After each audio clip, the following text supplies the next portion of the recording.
India में दो तरह के मार्केट चलते हैं। एक जो प्राइमरी होता है उसको हम लोग इक्विटी, कैश, जो भी बोलिए, जो हम लोग stock market, share share directly share buying selling का जो होता है उसको इक्विटी, कैश या प्राइमरी मार्केट बोलते हैं। उसके बाद सेकेंडरी मार्केट होता है जिसको डेरिवेटिव बोलते हैं। ठीक, इन दोनों में फ़र्क क्या है? तो इसमें फिजिकल ट्रेड होते हैं। एक्चुअल आप ऑनलाइन करते हैं लेकिन कारोबार फिजिकल ही होता है, उसमें भी कारोबार सारा फिजिकल ही होता है। ठीक, जैसे हम लोगों ने रिलायंस का, सपोज रिलायंस का कुछ शेयर खरीद लिया तो आपको फिजिकल डिलीवरी मिलती है उस शेयर की, मतलब आप शेयर के मालिक हो जाते हैं और फिजिकली आप होल्ड करते हैं उतना पोर्शन रिलायंस का, जितना शेयर आपने ले रखा है उतना परसेंट आप होल्ड करते हैं। ठीक, उसमें आपको क्या क्या बेनिफिट्स मिलते हैं? तो जो बोनस शेयर अनाउंस होते हैं वो भी आपको मिलते हैं। उसके बाद कंपनी प्रॉफिट शेयर करती है वो भी आपको मिलती है डिविडेंड के फॉर्म में। कंपनी में कोई डिसीजन के लिए वोटिंग होती है उसके लिए भी आपको राइट्स मिलते हैं। ठीक, तो वो आप फिजिकली उसको ओन कर रहे हैं, उस कंपनी के उतने शेयर आप फिजिकली ओन कर रहे हैं। लेकिन उसमें एक दिक्कत है कि आप सिर्फ उसको बाई कर सकते हो या आपके पास ऑलरेडी होल्डिंग है तो सेल कर सकते हो। लेकिन फिर क्या हुआ, जरूरत पड़ी कि जैसे ये बिजनेस है ना, तो बिजनेस में क्या होता है ना कि कोई पैसे लगा के भी कमाता है, कोई बिना पैसे लगाए भी कमा लेता है। कैसे कमा लेता है? तो वो अपने एक पार्टी से ऑर्डर कर लेता है क्रेडिट पे, दूसरे को बेच देता है, कस्टमर को बेच देता है, जब पेमेंट आती है पार्टी को पेमेंट कर देता है, बराबर सेटल हो गया। तो जो प्राइमरी पार्टी है, होलसेलर है, उसको भी हो गया, उसका भी बिजनेस हो गया। और जो दुकानदार है उसके पास फंड की कमी थी लेकिन उसके पास आइडिया था, उसके पास कस्टमर थे, उसने बेच के बिजनेस भी कर लिया। तो एवरी पार्टीज के लिए विन विन सिचुएशन हो गया। सिमिलर कंसेप्ट में हमारे स्टॉक मार्केट में क्या किया गया कि अब डेरिवेटिव सेक्शन लाया गया। सिमिलर जैसे आप क्रेडिट नोट पे कारोबार कर लेते हैं फिजिकल बाजार में, उसी तरह यहाँ पे आप क्रेडिट नोट पे कारोबार कर लेते हैं। जैसे मान लीजिए आपको लग रहा है कि इसकी प्राइस घटने वाली है तो आप क्या करेंगे, पहले बेच देंगे, जब घट जाएगी दोबारा खरीद के वापस कर देंगे, बराबर हो गया। ठीक, तो उसी के लिए सेकेंडरी मार्केट आया, जिसमें की एक मेजर एडवांटेज ये थी कि आप पहले बेच पाएंगे कैसे? तो कॉन्ट्रैक्ट बेसिस। यहाँ पे फिजिकल कोई भी गुड्स मूव नहीं हो रहे हैं, बस कॉन्ट्रैक्ट पेपर मूव हो रहे हैं। जैसे हम लोग बैंक में ट्रांसफर करते हैं ना, तो पैसा आपके अकाउंट से निकल के दूसरे अकाउंट में नहीं जाता, नंबर्स बस लेजर में एंट्री होती है कि आपके अकाउंट में इतना माइनस कर दिया गया, फलाने के अकाउंट में इतना प्लस कर दिया गया, बस मैथ एंट्री होती है। सिमिलरली यहाँ पे कॉन्ट्रैक्ट होती है कि बेच दिया तो ठीक है, आपके नाम से एक बिल क्रिएट हो गया कि अब तुमको ये वापस देना पड़ेगा। ठीक, तो उसी के लिए सेकेंडरी मार्केट आते हैं। सेकेंडरी मार्केट में डेरिवेटिव्स में फ्यूचर्स होते हैं, एक ऑप्शंस होते हैं। फ्यूचर्स में क्या होते हैं ना कि फ्यूचर्स में जो एक्चुअल होते हैं वही रहते हैं। जैसे मान लीजिए 200 का स्टॉक है ना, तो लगभग 200 रुपये ही लगेंगे। ऑप्शंस में क्या होते हैं कि आपको सिर्फ डिफरेंस का प्राइस देना पड़ता है। ठीक, जो प्रॉफिट लॉस आपको दिख रहा है उसके प्रीमियम आपको सिक्योरिटी मनी देना पड़ता है। और फ्यूचर्स में क्या होता है कि फुल का आपको देना पड़ेगा। ठीक, और ऑप्शंस में आपको जो डिफरेंस आ रहे हैं उसी को आपको पे करना है। ठीक, इसलिए क्या होता है ना कि एवरेज, जैसे मान लीजिए 200 का स्टॉक है ना, तो उसमें 220, 230 ऐसे करके 150, 100 ऐसे स्ट्राइक प्राइस रहते हैं, ताकि आप उसमें कर पाएं कि हाँ 100 से कितना ऊपर नीचे रहेगा मार्केट, उसके बेसिस पे आप ट्रेड कर पाएंगे। ठीक, तो ये हो गया हमारा फ्यूचर्स, उसके रिलेटेड में ऑप्शंस। और इसमें समझने वाली बात ये है कि सारे चलते जो सेटलमेंट होती है वो फिजिकल गुड्स पे ही होती है। एग्जाम्पल, अगर रिलायंस के आप फ्यूचर खरीद रहे हैं ना, तो एक्सपायरी के दिन वो सेटल होंगे इक्विटी के प्राइस पे ही। इक्विटी में जो प्राइस है उसी प्राइस पे सेटल होना है, उसको एक्चुअल वैल्यू से ही वो डिराइव्ड है। ठीक, सिमिलरली ऑप्शंस के भी प्रीमियम सेटल होते हैं सारे इक्विटी पे ही। ठीक, उसके अलावा अब हमारे पास रहते हैं लोग, अभी कहाँ से इनको लिंक मिल जाता है पता नहीं, ईमेल आईडी मांगा गया तो। ठीक, तो सेटलमेंट होता है सारे फिजिकल गुड्स पे, जो स्टॉक्स के शेयर प्राइस हैं उसी पे सेटल होना है एक्सपायरी के दिन। डेरिवेटिव में एक्सपायरी क्यों होता है? क्योंकि ये कॉन्ट्रैक्ट है, कॉन्ट्रैक्ट को लाइफ लॉन्ग नहीं चलाया जा सकता है। ठीक, फिजिकल गुड जो है, फिजिकल शेयर है, उसको रख सकते हैं आप इंडेफिनेटली, जितना टाइम चाहिए रख सकते हैं, लेकिन इसका सेटलमेंट करना पड़ेगा। आप किसी होलसेलर से या किसी सप्लायर से माल ले रहे हो तो वो आपको नहीं बोलेगा कि जब मन करे वापस कर देना, वो एक टाइम देगा कि इतने टाइम तक तुम मेरे को पैसा मेरे को देना। ठीक, उस टाइम तक आपको लॉस हो प्रॉफिट हो उसको मतलब नहीं है, उसके साथ जो कॉन्ट्रैक्ट हुआ था उतना आपको पे करना पड़ेगा। सिमिलरली यहाँ पे होता है, फ्यूचर्स में हो या ऑप्शंस में, एक्सपायरी रहती है, दैट इज कॉन्ट्रैक्ट कब तक के लिए वैलिड है, उसके बाद आपको पे करना ही पड़ेगा। चाहे आप प्रॉफिट में हो या लॉस में हो, आपको उस टाइम में आपको सेटल करना पड़ेगा। ठीक, अब हमारे इंडियन स्टॉक मार्केट में क्या होता है, अगर हम लोग स्टॉक के ऑप्शंस या फ्यूचर्स कर रहे हैं, ठीक, अगर मैंने फ्यूचर्स की पहले बात कर लेते हैं। अगर फ्यूचर्स में मैंने, जैसे मान लीजिए फ्यूचर्स में मैंने बाई किया और एक्सपायरी के दिन मैं कुछ नहीं कर रहा हूं, तो क्या करना पड़ेगा, मुझे उतने स्टॉक्स जिसने जिसने बेचा था उससे खरीदने पड़ेंगे। मतलब मान लीजिए 100 का लॉट है, लॉट साइज 100 है, रिलायंस की बात कर रहा हूँ, ठीक, रिलायंस में का 100 का लॉट है, मैंने फ्यूचर्स बाई कर रखा था। अब एक्सपायरी के दिन मैंने इस फ्यूचर को वापस नहीं बेचा, तो जिससे मैंने फ्यूचर्स बाई किया था उससे मुझे 100 शेयर्स लेने पड़ेंगे, रिलायंस के 100 शेयर्स मुझे लेने पड़ेंगे एक्सपायरी पे। और फ्यूचर्स में in the money out of the money नहीं होते हैं। मैंने जितने में बाई किए थे वो मेरे पैसे तो ऑलरेडी फ्रीज हैं, अब मेरे पास शेयर आ जाएंगे, उस उतने जितने लॉट मैंने लिए थे उसके मल्टीप्लाइड में मेरे पास स्टॉक्स आ जाएंगे। सिमिलरली अगर मैंने फ्यूचर सेल किया था तो उतने शेयर मेरे को बेचने पड़ेंगे, उसको कहीं से भी ला के मुझे देने पड़ेंगे। अगर मेरे पास नहीं है, मेरे डिपेंड पे नहीं है, तो ब्रोकर क्या करेगा, फोर्सफुली मेरा पोजीशन स्क्वायर अप करेगा, ठीक, या मेरे से बाई करवाएगा और फिर जिसने बाई किया था वो फ्यूचर कॉन्ट्रैक्ट, उसको उतने शेयर ट्रांसफर करवाएगा मेरे से। ठीक, सिमिलरली ऑप्शंस में होता है। ऑप्शंस में एक डिफरेंस रहता है, अगर इन द मनी ऑप्शंस की एक्सपायरी हुई तभी मुझे डिलीवरी देनी या लेनी पड़ेगी। अगर नहीं हुई, ठीक, अगर नहीं हुई तो मुझे कुछ करना नहीं, वर्थलेस हो गया। अगर ओटीएम हो गया तो वर्थलेस हो गया। इन द मनी हो गया तो मुझे फिजिकल डिलीवरी लेनी या देनी पड़ेगी। कब लेनी पड़ेगी और कब देनी पड़ेगी, अगर मैंने पुट बाई कर रखा है, पुट बाइंग कर रखा है, वो इक्विवेलेंट होता है फ्यूचर के सेलिंग से। Put buying is equal to future selling.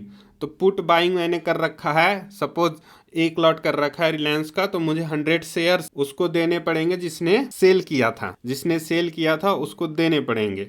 ठीक, अगर मैंने पुट बाई कर रखा है तो मुझे 100 शेयर्स देने पड़ेंगे। सिमिलरली अगर कॉल बाई कर रखा था अगर मैंने कॉल बाई कर रखा था, वो इन द मनी में एक्सपायर हो गया, तो एक्सपायरी के टाइम मुझे उतने शेयर्स खरीदने पड़ेंगे। ठीक, तो इसलिए स्टॉक्स में अगर जब हम ट्रेड करते हैं तो वहां पे देखेंगे कि एक्सपायरी के 1-2 दिन पहले ही उस ट्रेड को क्लोज कर दिया जाए, ताकि बायर की समस्या ना पड़े। अगर मैंने बाइंग कर रखी है तो वापस कोई बाई करेगा तभी तो हम लोग सेल कर पाएंगे। तो हम लोग कोशिश करेंगे कि एक्सपायरी से 1-2 दिन पहले ही निकल जाया जाए, ताकि वो जो ऑर्डर बुक की डिफरेंसेस होती है ना, बायर बिड और आस्क वाले में, उसमें हम लोग ना फंसे। लिक्विड स्टॉक नहीं रहता है तो वहाँ पे बायर्स कम हो जाते हैं लास्ट में। सब कोई नहीं चाहता कि मैं फिजिकल डिलीवरी लूँ, इसके कारण से आप कोशिश कीजिए 1-2 दिन पहले निकल जाए। चलिए, ये स्टॉक्स का हो गया। लेकिन ये प्रॉब्लम इंडेक्स में नहीं है। क्यों?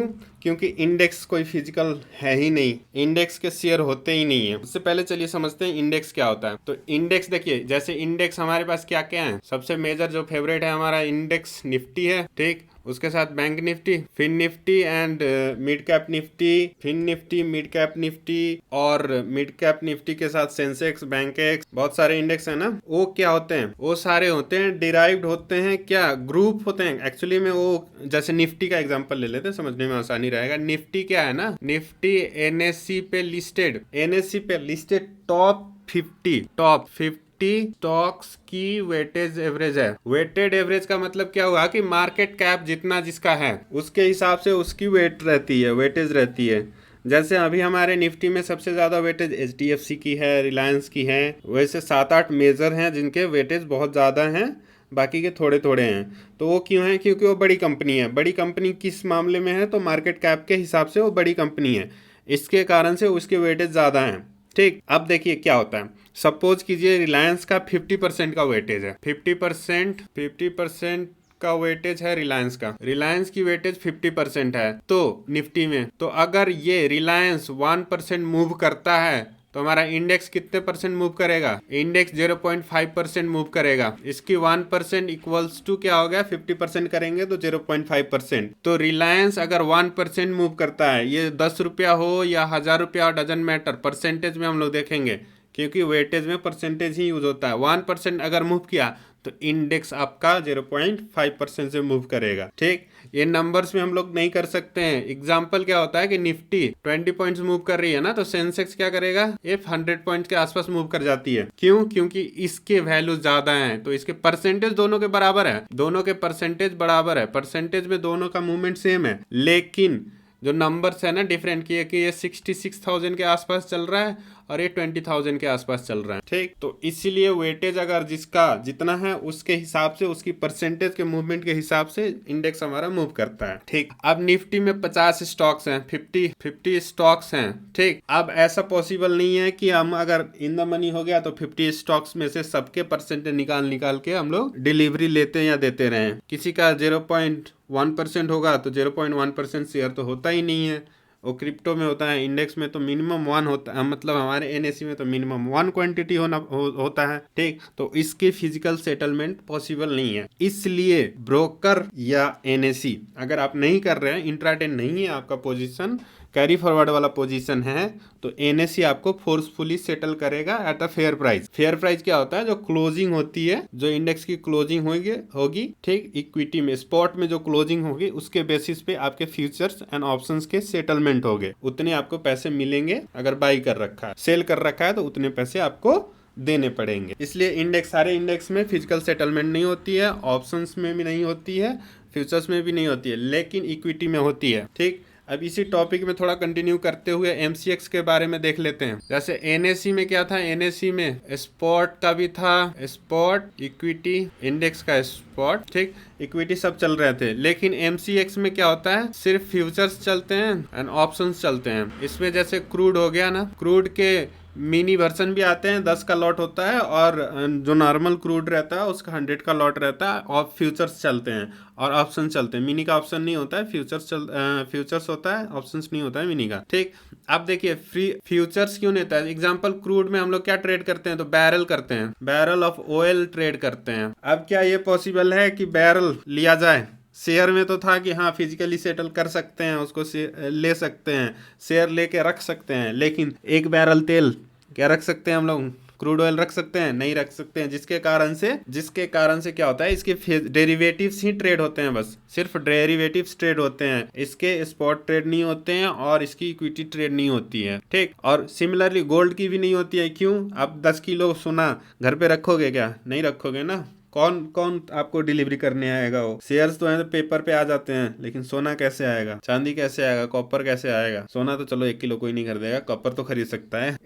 ठीक, तो इन सारी गुड्स की फिजिकल डिलीवरी पॉसिबल नहीं है, और कॉमन मैन के लिए, जो ट्रेडर इन्वेस्टर हैं, उसके लिए वो स्टोर करना भी फिजिबल नहीं है, प्लस उसको फिर दोबारा सेल करने के लिए फिर मार्केट में भेजना पड़ेगा। इसलिए इसके फ्यूचर्स सिर्फ फ्यूचर्स ट्रेड होते हैं, ऑप्शंस ट्रेड होते हैं। अब इसमें आप लोगों को एक डाउट आ सकता है कि अगर ऐसे हैं तो क्या प्राइस मैनिपुलेट नहीं होगा? जब फिजिकल सेटलमेंट नहीं है तो फेयर वैल्यू कौन डिसाइड करता है? ट्रेडिंग आवर में बायर सेलर डिसाइड करते हैं फेयर वैल्यू। बायर क्या करेगा, अपना बिड लगाएगा कि मैं इतने रुपए में खरीदूंगा। सेलर क्या करेगा, बिड लगाएगा कि आस्क लगाएगा कि मैं इतने में बेचूंगा, इतना रुपया देगा कोई तो मैं बेचूंगा। ठीक, लेकिन एक्सपायरी के टाइम मान लीजिए आपने लिया था, आपको फेयर वैल्यू नहीं मिल रहे हैं। ठीक, इंडेक्स मतलब स्पॉट चल रहा है, उसकी एक्चुअल मार्केट में वैल्यू चल रही है सम 1000 रुपीज, लेकिन आपको सेलर ऑफर कर रहा है कि मैं तो खरीदूंगा भाई 100 रुपये में। 1000 का सामान आप 100 रुपये में तो दोगे नहीं। ठीक, तो उसको आप होल्ड कर लोगे। फिर एमसीएक्स आएगी एक्सपायरी पे, वो बोलेगी कि फेयर प्राइस ये चल रहा है, इतने में ही तुमको खरीदना पड़ेगा और तुम जो बेच रहे हो तुमको इतना ही पैसा मिलेगा। एग्जाम्पल से एक समझते हैं, जैसे मान लीजिए कोई लैंड की डीलिंग चल रही है, अगर दोनों बायर और सेलर में सहमति हो गई तो हो गई, नहीं हुआ तो क्या करेगा, गवर्नमेंट उसकी फेयर वैल्यू लगाएगी, जो फेयर वैल्यू मार्केट प्राइस जो चल रहा है वो लगाएगी, उसमें डील कराएगी, जबरदस्ती कराएगी। सिमिलरली एमसीएक्स में एक्सपायरी पे एमसीएक्स फेयर वैल्यू पे डील कराती है, फोर्सफुली कराती है।